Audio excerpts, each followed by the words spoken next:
Voilà, je suis de retour. Ah oui, quand il n'y a rien à raconter, je viens pas. Petits problèmes de peau, les petits problèmes que ça tourne dans la tête, tout ça, je vais pas vous raconter. Mais alors, bon, aujourd'hui, résultat IRM du crâne, résultat PET scan. Alors le dernier qu'on a fait, c'était à Noël. Eh ben c'était bien. Bon, aujourd'hui, c'était pas si bien. Mais c'est pas, comment dirais-je, c'est pas encore alarmant, mais, mais en gros, tout a progressé en fait. Donc ça avait diminué la dernière fois. Cette fois-ci, ça a augmenté. Toutes les lésions en fait. Pas de beaucoup, hein. Mais bon, c'est quand même. C'est pas, il n'y a pas raison d'arrêter le traitement. On doit continuer. Et enfin voilà quoi. C'est pas encore la fin. C'est pas la fin encore. Ah, je rigole, mais c'est quand même un peu dur. Et donc, qu'est-ce que je peux vous dire? Je vais dire, pour moi, c'est un peu du chinois, mais je veux dire, en gros, toutes les tâches, que ça soit dans le poumon ou sur les os, ont augmenté.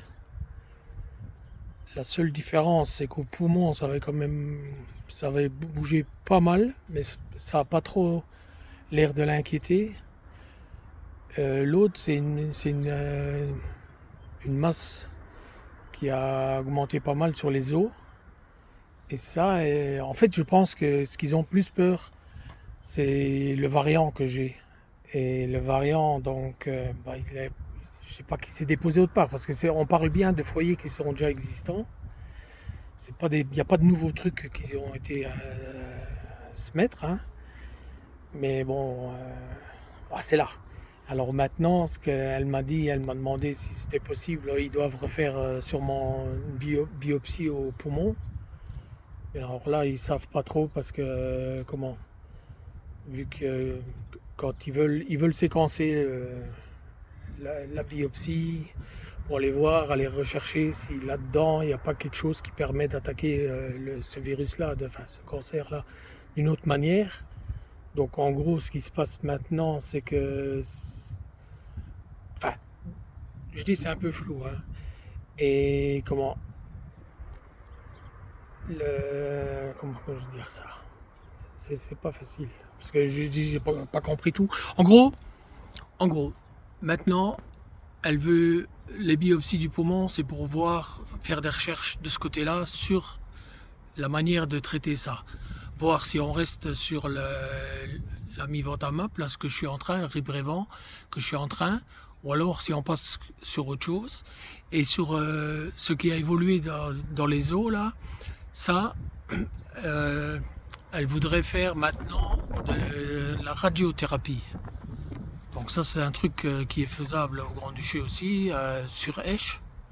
Donc là vraiment, ils veulent attaquer cette saloperie là directement pour essayer de l'éradiquer et surtout voir déjà comment elle va réagir. Donc ça c'est vraiment la première étape. Et sinon, les prises de sang et tout ça sont bonnes. Même des choses que je croyais qui n'étaient pas bonnes. En fait, elle m'a bien expliqué que c'est là faut bien comprendre qu'un docteur, théoriquement, s'il sait ce qu'il dit, c'est mieux qu'Internet et compagnie. Parce que un résultat négatif sur une prise de sang, ça ne veut pas dire que c'est négatif au tout. Ici, elle me dit qu'il y a un déficit d'albumine.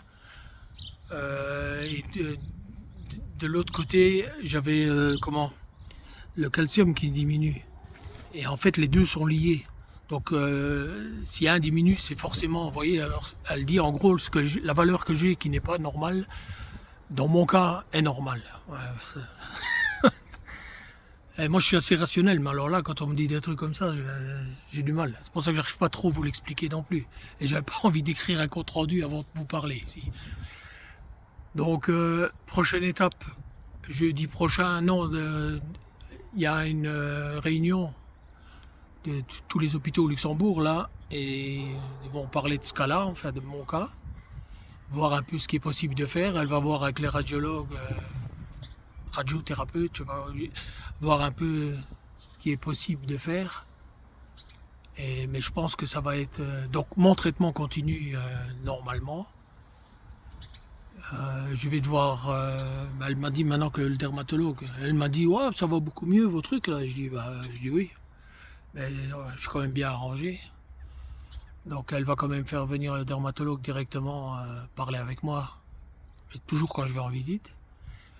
Et puis après, suivant décision, parce qu'il fallait mon accord, voir si je voulais continuer ou continuer. Je lui ai dit, j'ai pas trop le choix. Hein. Et je lui ai dit, de toute façon, tout est bon à prendre, vous prenez n'importe quoi. Et puis alors, maintenant elle me dit, il fait bon, il faudrait peut-être sortir un peu de la maison. Ça, c'était chaud aussi. J'ai déjà parlé avec une psychologue pour ça. Et je vais voir. Parce qu'elle me dit, bon, je suis à 105 kilos maintenant. Donc j'en ai quand même pris 8, à rien foutre. Logique. Alors elle m'a dit, maintenant, 105, c'est le maximum que je veux voir ici. Donc voilà, elle aurait pu me dire, il faut diminuer. Non, elle m'a dit, tu dois rester à ça. Sous-entendu, parce que je lui ai dit que normalement les gens qui ont le cancer, ils maigrissent, et moi je suis le seul imbécile qui ne sait pas faire comme les autres et qui grossit. Enfin soit, c'est une parenthèse, mais... Donc voilà, j'étais pas gai, j'ai eu vraiment du mal ce week-end. Et... je sais pas, ça c'est vraiment... C'est là qu'on se rend compte que c'est une saloperie ce machin. Et de se dire, plus on avance dans la maladie, dans mon cas, hein, parce que... Moi je vais lui dire, j'ai encore de la chance. Je lui dis à Christelle, je dis en fait, maintenant, je vais dire, je suis à la pension, je n'ai pas besoin de travailler, j'ai qu'à m'occuper de moi en fait. Et en gros, pour l'instant, je le vis bien quoi. Alors c'est là quand vous vous dites, maintenant que je suis bien, dans la maladie, toujours, et putain, il faut qu'il y ait quelque chose quoi. Je veux dire, il aurait pu faire ça, maintenant on aurait pu faire ça pendant, je sais pas moi, 3-4 ans, ou 10 ans, et puis après dire, voilà, ah non, moi c'est tous les 6 mois que ça change. Avec des variants et avec des trucs qui n'existent pas pour d'autres personnes. Mais bon, j'ai la chance, je suis jeune, ouais, le docteur là, elle dit que je suis jeune, c'est bien ça, hein. Je suis en forme, il faut arriver à... Parce que je suis un menteur en fait. Il faut que je le sorte parce que sinon, je dis toujours à tout le monde que ça va, mais là je vous assure, ce week-end ça allait pas. Et voilà, je sais pas, je sais pas quoi vous dire de plus. Et voilà, on en est là. C'est moins gai qu'à Noël, ça c'est sûr. Mais bon, il y a toujours un peu de lumière. C'est pas la fameuse lumière, mais non, il y a de la lumière. Il y a toujours quelqu'un qui est là pour vous soigner. Il y a une bonne équipe. Hein. Il y a une superbe docteur aussi, le docteur Hermans au CHL. Et toute l'équipe. Hein. Et maintenant, j'ai même à nouveau le docteur Dan. Je trouvais pas son nom, j'arrivais pas à le retenir, mais maintenant, j'ai repensé à... Allez, comment il s'appelle celui-là? Le lieutenant Dan. Voilà. Je tombe plus sur le nom du film, c'est grave. Mais il est très bien aussi, coréen, purement luxembourgeois. Les Coréens, c'est des bons. Ça, je vous assure. Mais bon, allez, là-dessus, courage, hein, parce que là, il y a quand même 9 minutes. Alors, courage à vous pour écouter ça. Et je vous félicite si vous avez écouté jusqu'au bout. J'espère que ça a été... Je vais même pas retravailler rien, j'ai pas trop envie. Hein. Je vais plutôt profiter pour prendre l'air. Ouais, vous voyez, je suis un menteur. Hein. J'ai pas dit mettre les baskets et aller dehors. Vous voyez, prendre l'air. Je deviens politiquement incorrect.